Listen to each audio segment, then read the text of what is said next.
Hello everyone, welcome to my YouTube channel. दोस्तों, आज NBS का पेपर हो चुका है। उम्मीद करते हैं कि आपका पेपर अच्छा गया होगा। इस वीडियो में हम आज के पेपर में पूछे गए प्रश्नों के एनालिसिस करने वाले हैं। पहला क्वेश्चन देखिए, पूछा गया था इसमें कि आर्मेचर रिएक्शन बढ़ने पर मोटर की गति और टार्क पर क्या प्रभाव पड़ेगा। तो यहाँ पे इसका राइट आंसर है कि मोटर की जो गति है वो बढ़ जाएगी और टार्क जो है वो घट जाएगा आपका। ठीक है, अगला क्वेश्चन देखिए, यहाँ पे पूछा गया था कि एचआरसी फ्यूज़ की कलर कोडिंग कैसी होती है। तो इसका राइट आंसर है गुलाबी। ठीक है, अगला क्वेश्चन जो है वो पीएमएमसी मीटर के सिंबल को लेके पूछा गया था। एक सिंबल दिया गया था, ठीक है, और पूछा गया था कि वो कौन सा मीटर है। तो पीएमएमसी का यहाँ पे ऐसे सिंबल आपने देखा भी होगा एग्जाम पेपर में, कुछ ऐसे टाइप का सिंबल होता है। ठीक है, तो इसके बारे में शायद पूछा गया था। तो यहाँ पे आपका ये आंसर होगा पीएमएमसी मीटर। ये जो सिंबल है आपका ये पीएमएमसी मीटर का है। अगला क्वेश्चन देखिए, पूछा गया था कि स्क्रू लैंप होल्डर की कितनी क्षमता के बनाए जाते हैं। तो जो स्क्रू लैंप होल्डर होते हैं वो लगभग 300 वाट तक के बनाए जाते हैं, 300 वाट तक की क्षमता के बनाए जाते हैं। ठीक है, अगला क्वेश्चन आप देखिए, पूछा गया था पेपर में कि जब उस कैपेसिटर की धारिता ज्ञात कीजिए जिसे 25 वोल्ट तक आवेशित करने के लिए 0.5 कूलाम की आवश्यकता हो। तो ये क्वेश्चन न्यूमेरिकल का था। यहाँ पे पूछा गया था कि एक कैपेसिटर दिया गया है और उसकी जो है वो धारिता ज्ञात करनी है, लेकिन उसे 25 वोल्ट तक आवेशित करने के लिए 0.5 कूलाम की आवश्यकता हो रही है। ठीक है, तो यहाँ पे आप देखिए कि यहाँ पे ये छोटा सा एक न्यूमेरिकल था।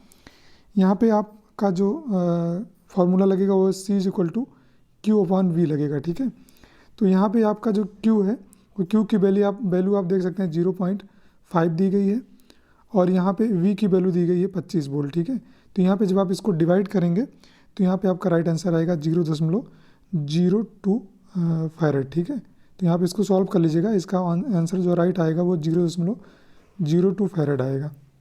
ठीक है, तो आपके शायद ऑप्शन में रहा होगा ये, तो यहाँ पे ये आंसर सही होगा। अगला क्वेश्चन देख लीजिए, मानव शरीर के कान से कान तक का प्रतिरोध कितना होता है। अगला क्वेश्चन देखिए, पूछा गया था यहाँ पे, तो इसका राइट आंसर है 100 ओम होता है। ठीक है, अगला क्वेश्चन देखिए, पूछा गया था यहाँ पे कि कॉपर की पहली कक्षा में कितने इलेक्ट्रॉन होंगे। तो कोई भी मेटल हो उसकी पहली कक्षा में 2 इलेक्ट्रॉन होते हैं। आपने देखा होगा कि पहली कक्षा में 2 होते हैं, दूसरी में 8 होते हैं, तीसरी में 18 होते हैं। तो यहाँ पे आपका राइट आंसर 2 होगा। अगला क्वेश्चन देखिए, पूछा गया था कि वॉशिंग मशीन में कौन सी मोटर प्रयोग की जाती है। तो वॉशिंग मशीन में जो आपकी मोटर प्रयोग की जाती है वो सिंगल फेज इंडक्शन मोटर होती है। यहाँ पे ऑप्शन में आपके रहा होगा। अगला क्वेश्चन शायद सिंक्रोनस मोटर से पूछा गया था। इसमें ऑप्शन नहीं क्लियर हो पा रहा, जिस बच्चे ने भेजा है उसको ऑप्शन नहीं याद है, लेकिन उन्होंने बताया है कि सर सिंक्रोनस मोटर से क्वेश्चन पूछा गया था। तो अगला क्वेश्चन यहाँ पे पूछा गया है कि 1 ampere hour is equal to कितना होता है। तो 1 एम्पियर आवर में 3600 कूलाम होते हैं। ठीक है, यहाँ पे आपका ऑप्शन रहा होगा 3600 कूलाम। अगला क्वेश्चन देखते हैं क्या पूछा गया था। यहाँ पे पूछा गया था कि 1 ग्लास की आग को बुझाने के लिए किसका प्रयोग करेंगे। ठीक है, तो 1 ग्लास की आग को बुझाने के लिए जनरली पानी का प्रयोग किया जाता है। यदि पानी ऑप्शन में नहीं है तो रेत आपके ऑप्शन में अगर मिलता है तो वहाँ पे भी आप ऑप्शन ये टिक कर सकते हैं। ठीक है, लेकिन नॉर्मली पानी ही होगा। अगला क्वेश्चन देखिए, यहाँ पे पूछा गया था पैदल यात्रा का सिंबल शायद पूछा गया था, किसी बच्चे ने भेजा था। तो यहाँ पे पैदल यात्रा का सिंबल कुछ ऐसे रहा होगा, ऐसे ऐसे करके होता है, यहाँ पे ह्यूमन का फिगर बना होता है। ठीक है, तो ये पूछा गया था। अगला क्वेश्चन है लेड एसिड सेल की फोरेक प्लेट किस चीज़ की बनी होती है। तो यहाँ पे जो आपका आंसर होगा वो लेड परऑक्साइड का बना होता है। अगला क्वेश्चन देख लीजिए, यहाँ पे पूछा गया था कि रिले में किस प्रकार के मटेरियल का प्रयोग करते हैं। तो यहाँ पे ऑप्शन आप यहाँ पे जो भी रहा होगा, पहली चीज़ तो यहाँ पे सिल्वर निकल का यूज़ किया जाता है, सिल्वर कैडमियम ऑक्साइड का यूज़ किया जाता है और सिल्वर टिन ऑक्साइड का। तो इसमें जो भी ऑप्शन आपका रहा होगा वो आपका यहाँ पे सही होगा। बच्चे को ऑप्शन नहीं याद था। अगला क्वेश्चन है कि फ्यूजिंग फैक्टर का मान क्या होता है या कितना होता है। तो यहाँ पे इसका राइट आंसर है 1.1 होता है। ठीक है, क्योंकि जो फ्यूजिंग फैक्टर का मान होता है वो हमेशा 1 से ज़्यादा होता है। अगला क्वेश्चन देखिए, क्या पूछा गया था कि हाउस वायरिंग में बोर्ड की अर्थ से या ज़मीन से ऊंचाई क्या होती है। तो हाउस वायरिंग में जो बोर्ड की ऊंचाई होती है 1.2 मीटर होती है। अगला क्वेश्चन देखिए क्या पूछा गया था कि 230 वोल्ट सप्लाई के लिए 5 वोल्ट के कितने बल्ब को सीरीज में लगाया जाएगा। तो 230 वोल्ट सप्लाई के लिए 5 वोल्ट का अगर आपको सीरीज में बल्ब लगाना है तो यहाँ पे ये जो क्वेश्चन है यहाँ पे आपको 230 से 5 का आपको भाग देना था। यहाँ पे जो भी आंसर आपका आएगा वही आपका राइट आंसर होगा। अगला क्वेश्चन आप देख लीजिए, यहाँ पे AWG की मानक इकाई क्या होगी। यहाँ पे देखिए जो AWG है आपका, ठीक है, AWG क्या होता है आपका, ये इसको बोलते हैं अमेरिकन वायर गेज, ठीक है। आपने SWG सुना होगा, देखा होगा, तो SWG आप यहाँ का है, ठीक है, इंडिया का है, इसको स्टैंडर्ड वायर गेज बोलते हैं। वैसे अमेरिका का भी वायर गेज होता है, ठीक है। तो इसकी मानक इकाई मिलीमीटर स्क्वायर। अगला क्वेश्चन देख लीजिए, यहाँ पे क्या पूछा गया था कि सोल्डर में टिन और लेड का अनुपात क्या होता है। तो ये ऑप्शन आपका यहाँ पे 60:40 होगा। अगला क्वेश्चन देख लीजिए यहाँ पे कि मशीन में कोई एक मशीन दी गई थी और उसमें पूछी गई थी कि पोल की संख्या 12 है, ठीक है, और फ्रीक्वेंसी 60 हर्ट्ज की है, तो सिंक्रोनस गति उसकी क्या होगी। तो यहाँ पे आपको NS निकालनी थी, सिंक्रोनस गति निकालना था। तो इसका फार्मूला आप जानते होंगे, F × 120/P होता है। तो यहाँ पे जब आप वैल्यू रखेंगे तो F की वैल्यू कितनी है, यहाँ पे 60 दी गई है और यहाँ पे आपका 120 आएगा, और यहाँ पे P की वैल्यू जो दी है वो आपकी कितनी है, 12 है, ठीक है, क्योंकि 12 पोल आपके दिए गए हैं। तो इसका जब आप काटेंगे तो यहाँ पे क्या आएगा, 10 आ जाएगा। तो इसको जब आप मल्टीप्लाई करेंगे तो यहाँ पे 600 आ जाएगा, ठीक है। तो यहाँ पे जो आपका सिंक्रोनस गति निकल के आएगी वो 600 निकल के आएगी, ठीक है, यहाँ पे आपने किया होगा।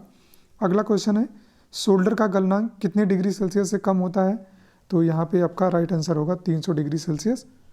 अगला क्वेश्चन देखिए जो पूछा गया था, निम्न में से प्राइमरी सेल कौन सा नहीं है। तो यहाँ पे ऑप्शन बच्चे को याद नहीं है, लेकिन ये याद है कि ये ऑप्शन था निकिल आयरन सेल, ठीक है। तो यहीं पे यहाँ पे आपका यही वाला ऑप्शन सही होगा, ठीक है। ये जो प्राइमरी सेल है वो निकिल आयरन सेल नहीं होता है। अगला क्वेश्चन देखिए पूछा गया था कि इंडक्टर कोई दिया गया था, मतलब 3 इंडक्टर दिए गए थे, उसमें एक 10 मिली एम्पियर का, दूसरा 5 मिली एम्पियर का, तीसरा 2 मिली एम्पियर का, और इनका टोटल रेजिस्टेंस पूछा गया था, ठीक है। तो यहाँ पे हम सॉल्व इसको अगर करेंगे तो ये सारे समांतर में लगे हुए थे इंडक्टर। तो पहला इंडक्टर जैसे मान लीजिए आपका यहाँ पे ये एक सीरीज़ दी गई है, मान लीजिए यहाँ पे इंडक्टर लगा हुआ है, दूसरा इंडक्टर यहाँ पे लगा हुआ है, तीसरा यहाँ पे लगा हुआ है। ये आपका 10 मिली एम्पियर वाला है, ये 5 मिली एम्पियर वाला है, ये 2 मिली एम्पियर वाला है, ठीक है। यहाँ पे टोटल इंडक्टेंस पूछा गया था। तो टोटल इंडक्टेंस कैसे निकालेंगे आप इसको निकाले भी होंगे 1/10 करके, 1/10 1 + 1/5 + 1/2 करके इसको निकालेंगे। तो एलसीएम लेंगे, एलसीएम लेने के बाद आपकी वैल्यू यहाँ पे आएगी 8/10। इसको आप सॉल्व करेंगे तो आपका जो वैल्यू आएगा, आंसर आएगा 1/25 मिली एम्पियर आएगा, ठीक है। तो आपने इसको किया होगा, बाकी और क्वेश्चन याद नहीं है।